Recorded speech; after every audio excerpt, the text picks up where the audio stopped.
meus irmãos. Então, nesse terceiro vídeo sobre a história da igreja, nós vamos falar de São Paulo Apóstolo, né? Então, antes da gente falar da igreja das catacumbas, né, da igreja primitiva, nós vamos falar primeiro de São Paulo, né, que São Paulo está ali na história entre os apóstolos e a igreja primitiva, porque foi ele o maior difusor, né, foi ele que difundiu mais o cristianismo naquela época do Império Romano, né? E como eu falei, ele tinha cidadania romana e tinha cidadania judia, né? Paulo, ele se chamava Saulo, né? Ele tinha o nome de Saulo. Outro também que teve o nome modificado, né? Então ele tinha uma missão muito grande, né? Mas ele tinha esses dois nomes, né? No caso de Pedro, Jesus realmente muda e ele não se chama mais Simão, ele passa a se chamar Pedro. Mas Paulo, como ele tinha dupla cidadania, dependendo do lugar chamavam ele de Saulo e dependendo da localidade chamavam ele de Paulo, né? Mas ele teve uma missão muito grande e importante. Quem foi Paulo? Paulo era judeu, certo? E ele estudou na escola de Gamaliel, ele estudou ali a Torá, né? Estudou ali todo o Antigo Testamento. Então ele era aquele judeu da mesma linha dos judeus que entregaram Cristo à cruz, né? Que condenaram Cristo à morte. Então ele odiava os cristãos, né? Mas ele era um profundo conhecedor da até então a Bíblia, né, que só existiu o Antigo Testamento, o Novo Testamento nem tinha começado a ser escrito ainda, né? E esse é um vídeo que eu vou fazer muito importante, que é quando foi escrito o Novo Testamento, né? Em que ocasião, quem foi que escreveu e em que circunstâncias foi escrito e por que foi escrito, né? Porque a escrita do Novo Testamento é totalmente diferente da do Antigo, né? Porque foi uma coisa muito espontânea, porque o Novo Testamento conta a história de Cristo, né? Basicamente ele totalmente voltado para Cristo. Só que Cristo não mandou escrever nada, né? Diferente do Antigo Testamento, em que vários livros ali foi escrito, né, a mando de alguém, né, a mando de algum profeta ou do próprio Deus, né? Então Paulo, ele era, como eu falei, um profundo conhecedor do Antigo Testamento, né? Então ali ele levava mesmo ao pé da letra e ele perseguia os cristãos, né? Uma dica de filme muito boa é Paulo, o Apóstolo de Cristo. Então você vai lá que ele perseguia os cristãos, ele matava os cristãos, ele martirizava os cristãos que não queriam se converter, que não queriam abandonar Cristo, né? Então, se as pessoas continuassem querendo adorar Jesus, morria, né? Morria ou então era entregue ao Império Romano, né? Que no momento, como eu falei, estava sendo crime, né? Após a crucificação de Cristo, passou a ser crime ser cristão, né? A adorar esse homem que se dizia que era Deus, né? No caso, os romanos, eles diziam isso, como ousa você, um galileu, querer se comparar a César, né? Querer se comparar a um Deus, eles alegavam isso, né? Então, Paulo, no caminho para Damasco, Cristo aparece para ele, né? Aparece mesmo com aquele mesmo corpo glorificado que ele entrou no cenáculo dos apóstolos após a ressurreição. Então é de corpo e alma e divindade, né? Como eu falei, existem algumas correntes teológicas que diz que é só a alma de Cristo que aparece ou só o Espírito de Cristo que aparece. Mas não, na doutrina católica, do mesmo jeito que ele subiu aos céus de corpo e alma e espírito, ele também desce e aparece para Paulo, né? E Paulo cai do cavalo e fica cego. E ele pergunta: quem és?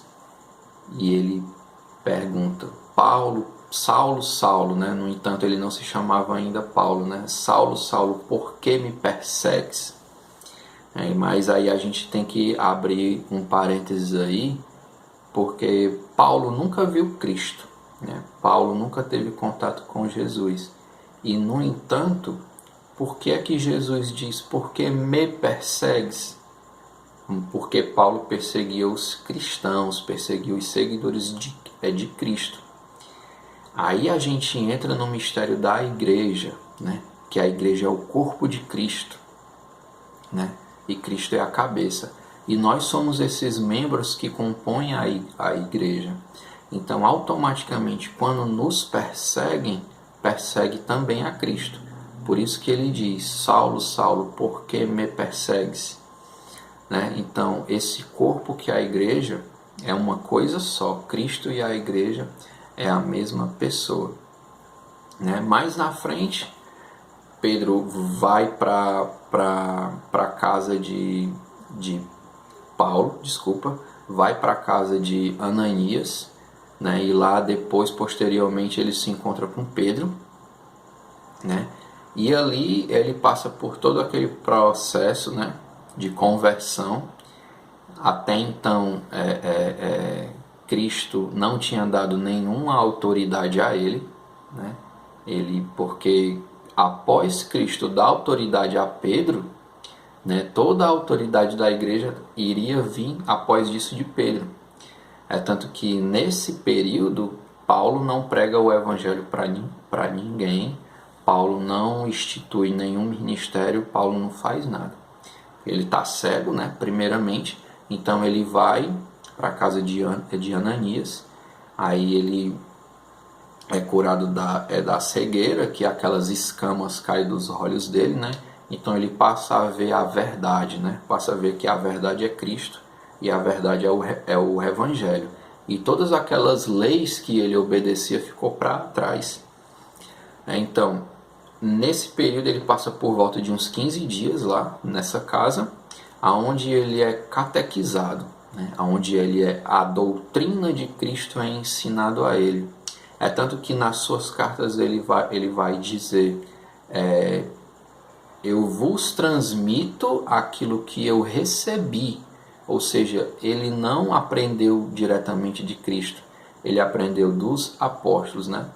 Ele não diz, eu vos transmito aquilo que eu vi, né? Porque os discípulos viram Cristo falando e fazendo, e Paulo nunca viu. Então ele diz, eu transmito aquilo que eu recebi, né? Então Pedro e outros discípulos ali catequizaram Paulo, né? Aí o batizaram, crismaram ele, né? Deram ali a que a gente chama de primeira comunhão, né? Então ele passou a fazer parte ali do banquete do Senhor, né? E só depois disso foi que quando ele estava preparado, e impuseram as mãos sobre ele e o instituíram apóstolo de Cristo. Depois disso, aí sim ele tinha autoridade para sair pregando o evangelho.